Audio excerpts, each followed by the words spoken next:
Hello viewers, welcome back to our channel. నేను మీ శిరీష. ఈరోజు నేను మీకు ఒక మంచి డిష్ తోటి సిద్ధంగా ఉన్నాను. అదేంటంటే క్యారెట్ హల్వా. ఇది అందరూ ఇష్టపడి తినే స్వీట్ ఇది. సో నేను ఈరోజు ఈ రెసిపీ నేను మీతో షేర్ చేసుకోవాలనుకుంటున్నాను. ఫస్ట్ టైం నా వీడియో చూస్తుంటే కనుక నా ఛానల్ సబ్స్క్రైబ్ చేసుకోండి, పక్కనే ఉన్న బెల్ ఐకాన్ క్లిక్ చేయండి. సో నేను కొత్త వీడియోస్ పెట్టగానే మీకు నోటిఫికేషన్స్ వస్తాయి. ఇప్పుడు క్యారెట్ల గురించి మనం చెప్దాం. ఒకసారి క్యారెట్ల గురించి తెలుసుకుందాం. మనం క్యారెట్లు చాలా మంచివి. అందులో విటమిన్ ఏ ఉంటుంది, కంటికి చాలా మంచిది. పిల్లలకి చాలామంది కొంచెం రక్తహీనతతో బాధపడతారు, అంటే కొంచెం హిమోగ్లోబిన్ వాళ్ళకి తక్కువగా ఉంటుంది. అలాంటి వాళ్ళకి క్యారెట్, బీట్రూట్లు అనేవి ఎక్కువ పెడితే వాళ్ళకి కొంచెం హెల్తీగా ఉంటారు పిల్లలు. కొంచెం గమ్ముని ఇమ్యూనిటీ లెవెల్స్ తక్కువగా ఉండకుండా అలా ఉన్నట్టు ఉంటారు పిల్లలు. సో ఎక్కువ క్యారెట్లు పచ్చిగా తింటే ఇంకా మంచిది. క్యారెట్లు అవి కొరికి తినడం వల్ల చిగుళ్ళకి మంచిది, దాంట్లో మంచి ఫైబర్ ఉంటుంది. పిల్లలకి అది హెల్తీయే. ఒకవేళ క్యారెట్లు తినని పిల్లలకి ఇలా మీరు హల్వా చేసి పెడితే కనుక అస్సలు వదలరు. ఎందుకంటే ఇందులో మనం అన్నీ మంచివి వేసాం, డ్రై ఫ్రూట్స్, పాలు, ఘీ అన్నీ వేస్తాం కదా. సో అదంతా హెల్తీ ఫుడ్ అవుతుంది మనకి, స్వీట్ ఇది. సో ఇలా చేసి పెడితే కనుక పిల్లలు ఏదైనా ఇబ్బందులు ఉన్నా వాళ్ళకి హెల్త్ పరంగా చక్కగా హెల్తీగా అవుతారు. ఇవి కంటికి వాటికి కూడా చాలా మంచిది, అందరికీ తెలిసిందే. సో ఈ రెసిపీని ఇవాళ మనం ఎలా తయారు చేయాలో చూద్దాం. ఫస్ట్గా 1 కప్పు క్యారెట్ తురుము నేను గ్రేట్ చేసుకున్నాను. చేయలేని వాళ్ళకి ఒక చిన్న టిప్ చెప్తాను. క్యారెట్లు మీరు ముక్కలు చేసేసుకుని కుక్కర్లో ఒక 2-3 విజిల్స్ వచ్చాక తీసుకుని స్మాష్ చేసుకున్నా కూడా మీకు క్యారెట్ పేస్ట్ రెడీ అవుతుంది. మీరు తురుముకోవడం శ్రమ అనుకున్న వాళ్ళు అలా కూడా చేసుకోవచ్చు. నేనైతే గ్రేట్ చేశాను మొత్తం క్యారెట్ని. ఒక 1/2 కిలో క్యారెట్ తీసుకున్నాను. అలాగే ఒక 2 to 3 టేబుల్ స్పూన్స్ ఘీ తీసుకున్నాను. అలాగే ఒక 1/2 కప్పు షుగరు. క్యారెట్లు స్వీట్గా ఉంటాయి కాబట్టి మీరు కొంచెం తగ్గించుకుని కూడా వేసుకోవచ్చు. 1/2 కప్పు నుంచి 3/4 కప్పు దాకా కూడా వేసుకోవచ్చు. అలాగే కొన్ని డ్రై ఫ్రూట్స్ నేను ఆల్రెడీ వీటిని కట్ చేసుకుని జీడిపప్పు, కిస్మిస్, బాదం వీటిని వేసాను. అలాగే ఇది నేను బ్రౌన్ షుగర్ ఎక్కువ ఇంట్లో నేను బ్రౌన్ షుగర్ వాడతాను. సో ఏంటి కలర్ షుగర్ అనుకుంటారు మళ్ళీ మీరు. సో నేను ఎక్కువ ఆర్గానిక్ సరుకులే తెప్పించుకుంటాను ఎక్కువ నేను. సో ఈ డ్రై ఫ్రూట్స్, ఫ్రెష్ క్రీమ్ ఉంటే వేసుకోవచ్చు, లేకపోయినా పర్వాలేదు. సో 1 టేబుల్ స్పూన్ వేసుకుంటే బాగుంటుందని. అలాగే 1 గ్లాసు చిక్కటి పాలు నేను ఒక పెద్ద గ్లాసు తీసుకున్నాను ఈ క్యారెట్లకు సరిపడా. అలాగే ఒక 4-5 యాలకులు తీసుకుని వాటిని ఇలాగా యాలకులు దంచుకున్నాను నేను. ఇవి మా అమ్మాయి తన కేకుల కోసం అని చెప్పి మెజరింగ్ కప్స్ కొనుక్కుంది. సో అవి మీకు చూపెడదామని చెప్పి నేను అందులో చూపించాను.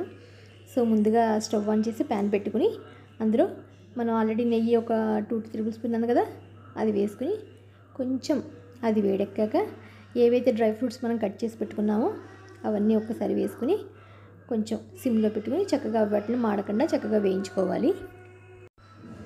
ఇవన్నీ చక్కగా మనం దోరగా వేయించుకోవాలి.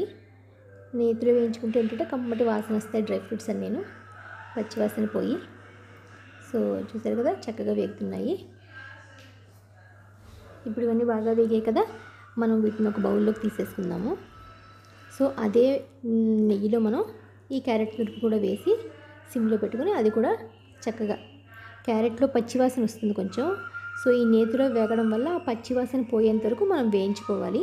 అంటే సిమ్లో పెట్టుకొని ఒక 5 to 6 మినిట్స్ దాన్ని తిప్పుతూ, ఎందుకంటే మళ్ళీ అడుగంటిపోతుంది.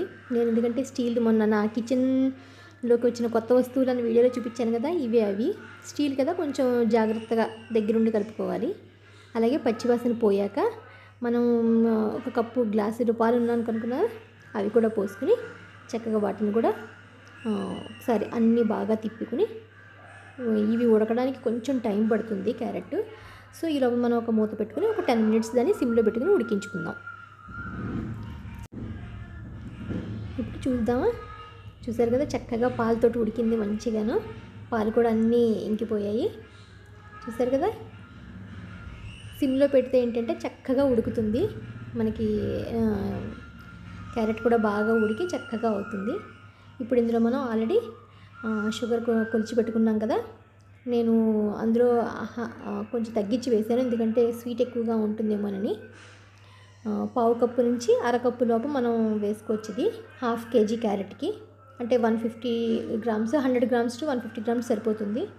అలాగే వేయించుకున్న డ్రై ఫ్రూట్స్ కూడా వేసి అన్నీ ఒకసారి చక్కగా తిప్పుకుంటే ఇప్పుడు బాగా కలియబెట్టుకున్నాక మనం ఇందాక యాలకులు కొంచెం దంచి పెట్టుకున్నాం కదా ఒక చిటికెడు, సో అది కూడా వేసుకుని, యాలకులు ఏంటంటే జస్ట్ సువాసనకి వేసుకోకపోయినా పర్వాలేదు, ఎక్కువ స్వీట్స్లో యాలకులు వేసుకుంటాం కదా, సో నేను ఒక చిటికెడు వేసి పెట్టాను. ఇవన్నీ ఇప్పుడు బాగా తిప్పుకుంటే ఎంతో టేస్టీగా ఉండే క్యారెట్ హల్వా రెడీ అయింది. చాలా హెల్దీ రెసిపీ ఇది, పిల్లలకి చాలా మంచి రెసిపీ. పిల్లలకి అప్పుడప్పుడు మంత్లీ వన్స్ అయినా మనం చేసి పెడితే బాగుంటుంది. సో నేను కొంచెం చిటికెడు ఫుడ్ కలర్ యాడ్ చేశాను, ఆప్షనల్ ఇది, మీరు వేసుకోకపోయినా ఏమీ పర్వాలేదు, ఊరికే కొంచెం కలర్ఫుల్గా ఉంటుందని వేశాను నేను. చూసారు కదా, ఇప్పుడు మనం దీన్ని ఒక సర్వింగ్ బౌల్లోకి తీసుకుందాము. స్టవ్ ఆఫ్ చేసేసి